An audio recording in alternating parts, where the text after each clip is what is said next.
green today. Thank you. They are green. They are.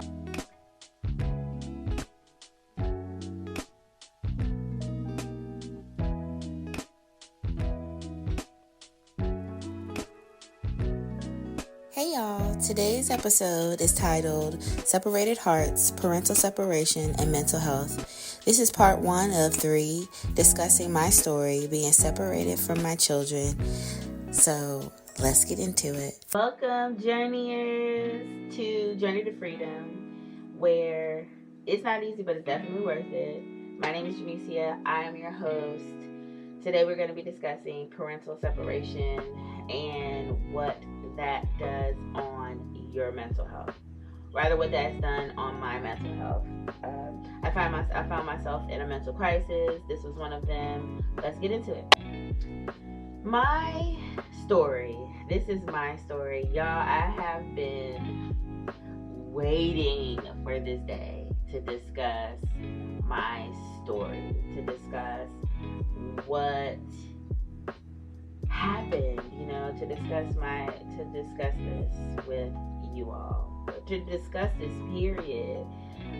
So this is the moment that I get to share exactly that, what happened. So in 2020, I won't forget, in August 2020, I heard her calling to move back to Virginia, to discover my purpose. And I thought that my children were going to come with me. However, that was not the case. My children wound up staying in Florida with their father. At the time, my husband, the marriage was not in a great place, and we did try to work on it. It didn't work, but in that, moving to Virginia was the best option for me at the time. I could not let the fact that my children wasn't coming with me stop me from discovering my purpose, because I knew that that was why I was called out of Florida into Virginia. So in the beginning, first moving from Florida was like, at first it was difficult. Leaving my children, oh my goodness, that was like the worst. I could not imagine it being any worse than what it actually was. Actually, it could have been a lot worse. I'm not gonna say that, but it was hard seeing their faces, being sad, crying, not understanding, knowing that it was nothing they was going to be able to do to stop me from going. It was not easy leaving. I literally left with everything that I could put into my SUV. It didn't fit everything, so I had to give a lot of things. It was a lot of things that was given away. It was a lot of things that was sold off. When I moved from my apartment, when I had to take everything out, that was a whole nother experience for me and my children and my husband at the time. It was an emotional roller coaster, I must say. Going through that experience was very emotionally draining. Okay. But I knew that I needed to do it, so I had to do what I had to do. And in the process, I was believing God the whole way. I mean, I literally every morning coming up to August 31st, because that is the day I left, coming up to that day, it was a lot of praying. It was a lot of like early morning rising, talking to God, getting some instruction, figuring out what I was going to do for that day. I mean, I had to pack up a whole apartment. I had a lot of stuff and I sold it all because I knew God was going to give it back to me. I had full trust in God at that time. Full faith in God that He was going to turn the situation around, that He was going to make it be. And honestly, to the end, to the last day,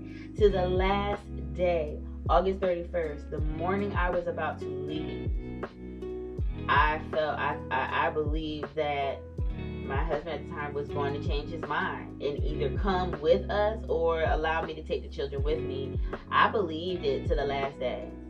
And when that day came and he wasn't going and they weren't coming, it just really, it was emotional for me. But I had to try to keep it together because I didn't want my kids, they was already crying, and he cried, and just we all cried because it was just sad, to experience watching your mom leave, you know what I'm saying? And watching my children feel sad about me leaving and me not having any idea what was going to be next. But when I did leave on the road driving, I don't know, I think I was a little indifferent. I had to try to keep it together, because what else am I supposed to do? Some tears definitely trickled, but it wasn't until I got to North Carolina, I met my mom and my sister and a couple of my nieces and nephew. I met them in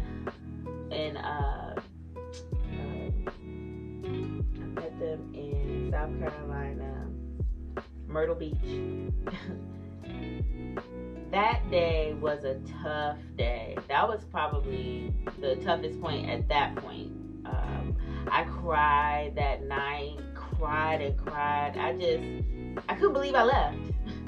It was like the wool was pulled from under me, the rug was pulled from under me, and I was really dealing with the reality that I just left my children. And it was a tough moment. I cried so much.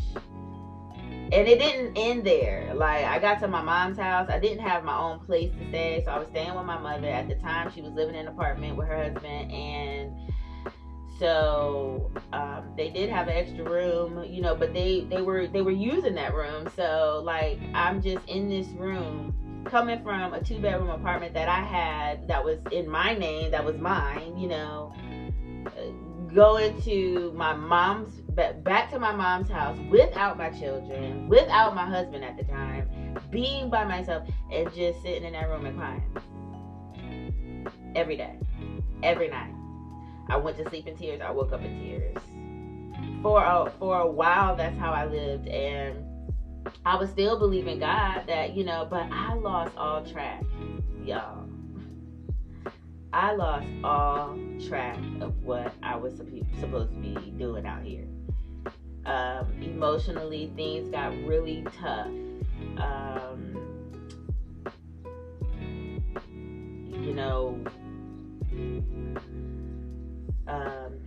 I was going through the emotional portion of being separated from my children, but my husband wanted to get a divorce. So I went through that. And I'm like, wait a minute, what? Like, okay, wait. I wasn't talking to my kids as much. I wasn't able to see my kids. That, it really got very tough.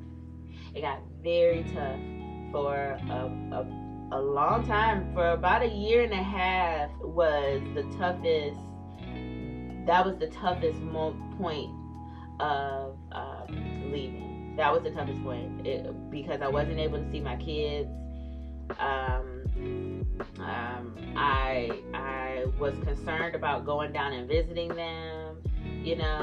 I could find no peace, really. I really had a hard time. I was like, God, what is this?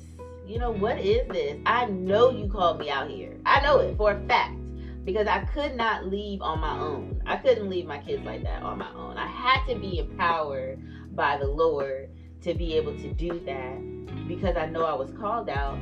What is this now? Come again? Come again? Why am I going through this? So I lost my way. I lost my relationship with God got really shaky at that time because I couldn't find understanding at that moment. I was going through a lot of things emotionally. Still trying to pray and keep my faith, and but at the same time, it was difficult for me to see what was really going on. Like I said, it was hard for me to understand. And things got tough. Things got tough before they got better. But emotionally, because I felt like I couldn't really deal with the emotion of it all, I fell into a lot of other things. Drinking, partying,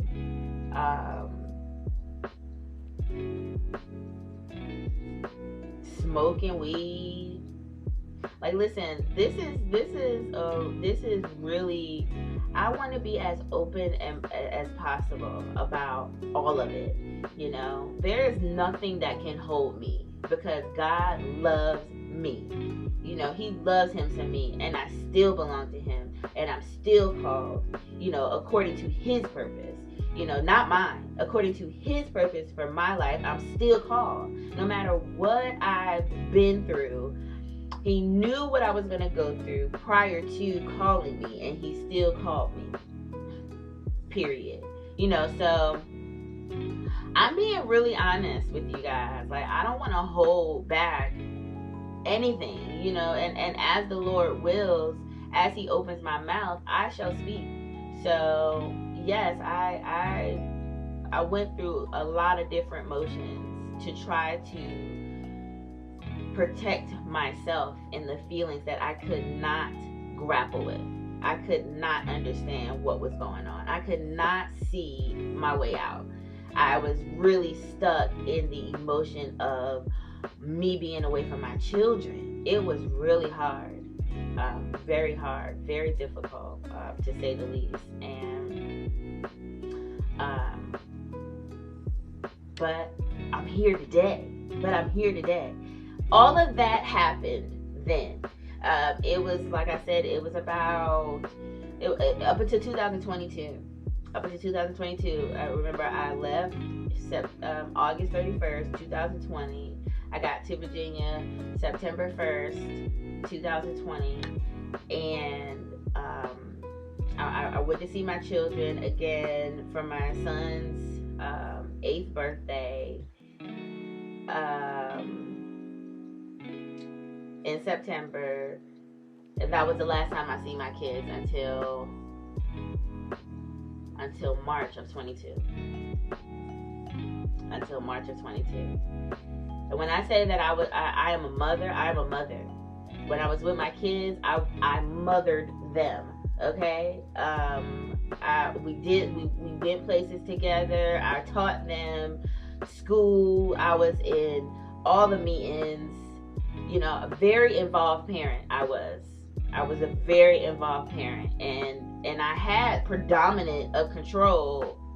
I controlled their environment predominantly while I was there. After a while, their dad started getting more and more involved into their day-to-day, but for the most part, it was me for a long time while I was down there. And even before I got down there, you know, when we were living in other places, I was pretty much in control of, like I said, their environment, their day-to-day. So to go from that to have no control or no say at all, it felt like my rights were stripped. I gotta be honest. It felt like my rights were stripped from me. Like I had no say at all in what they were going to be doing. And because I really didn't. I mean, let's be honest. I really didn't have any say at all. Because like I said, from September 2020 to March of 22, that was the next time I saw my kids in person. And it's not like I was getting a whole lot of FaceTime during that time either. You know, so it was like a very hard experience. That time frame was very difficult for me to deal with. Not to mention, I was a control freak. I had to control everything, and a part of my a part of the illness that I struggled with mentally was that's how I felt like I could gain control back. You know, I lost control of a lot of things, but for me to control an environment was like I could gain some kind of consistency there, you know. And so for me to lose all of that in a blink of an eye, it was hard. It was hard for me to deal with. And so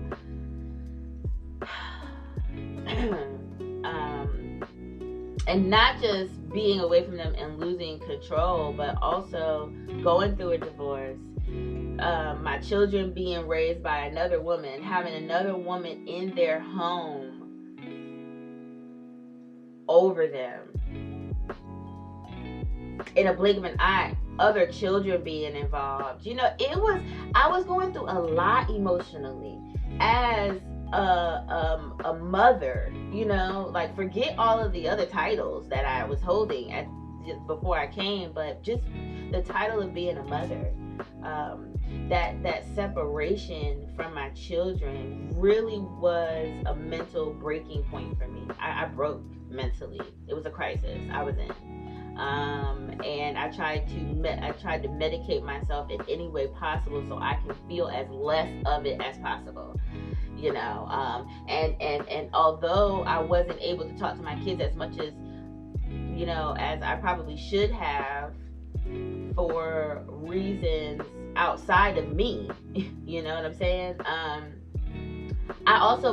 probably had something to do with that too, because how do I talk to my kids every day like this, feeling like this, with all of these emotions and all of this anger and frustration that I'm dealing with? How do I talk to my kids every day? How do I look at them? You know what I'm saying? And then hear their hurt because they're crying. You don't know how many times I talk to my children on the phone and they're crying. Like, we miss you, Mom. Like, come back. Like, where are you? Why aren't you here? You know what I'm saying? Like, talking to my oldest son, who I'm not going to say felt it the most during that time, but because he was older, he had more of an understanding of what was going on, and but less at the same time, because though he understood the reality of the situation, he didn't understand why that was happening. You know what I'm saying? And I tried to explain it to them the best way I could, but I didn't really understand why there had to be a separation at the time. But glory be to God that it's 2024 and I am so much further. Y'all don't know. I am so much further than I was. I mean, I was living in hotels. I was living with my mom. I lived with a friend for a time. There was a few months that I lived like that, just from pillar to post in a sense. I mean, not that I didn't have a place to lay my head. Thank God that I did. And being a veteran, y'all, if you are suffering from homelessness as a veteran, there are resources for you. Do not feel like you have to be alone. Do not feel like you have to sleep up under a bridge, because you do not. I thank God that was never my story, to have to sleep in a place outside of a shelter. But if you are a veteran, there are options. There are options, and there are options outside of homeless shelters. There's a big stigma around homeless shelters too. You don't want to be stolen. You don't want people to thieve from you, and you know what I'm saying. There's a lot of things about homeless shelters that people would rather be on the street. But you don't need. There are resources for you as a veteran. Do not feel like you are alone, because you are not. But I've used those resources. I've had access to those resources on more than one occasion to help me stabilize my life, for me and for my children. Glory be to God. And I stand here today as a homeowner. Like, God will change a situation. We have to understand that and believe it. Getting off my soapbox. But it is possible, and I did all of from that point to this point was all with veteran assistance, all with veteran resources. So as a veteran, the resources are out there. I mean, I can't say anything but that the resources are out there. Access them.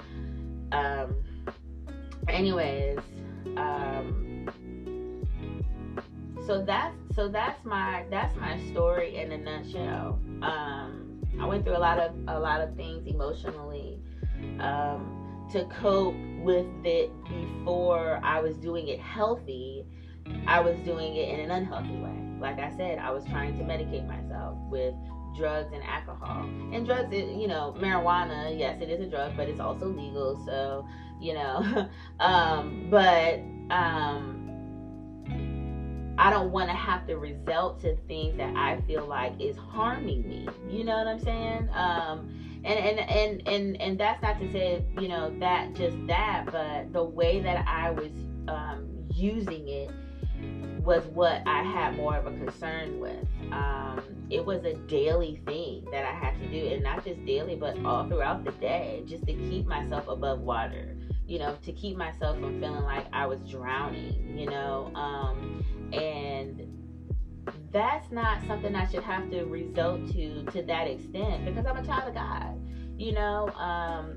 but mentally I wasn't taking care of myself mentally. I wasn't taking care of my mental state. I wasn't taking care of my emotional state, because I couldn't get my feet up long enough, you know what I'm saying?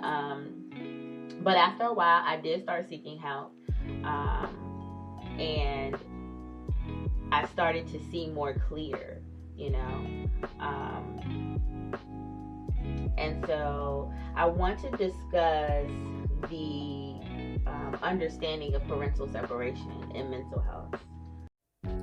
Thank y'all for tuning in to today's discussion. Be sure to come back next Friday for part 2, where we get into understanding parental separation and the effects on mental health in relation to my story.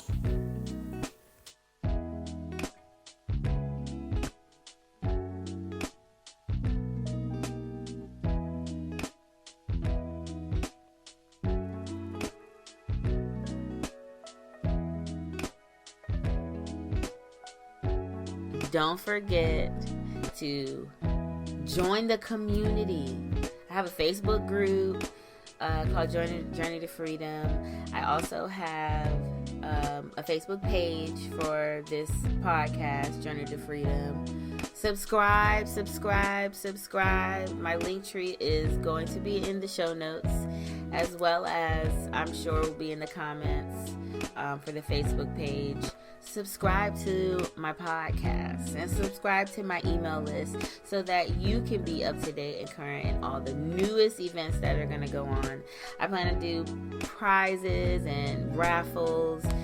So become a journeyer if you haven't already. Also, if you have a mental health story that you would like to share, if you've experienced a mental crisis, if you are going through one right now and you need some support, or you have gone through and you want to provide support, come on my show. I'd love to have you as a guest, as well as join the community so that you can provide the support that other people may need, and so that you can receive the support that you may need. Okay, so join the group, join the conversation, because mental health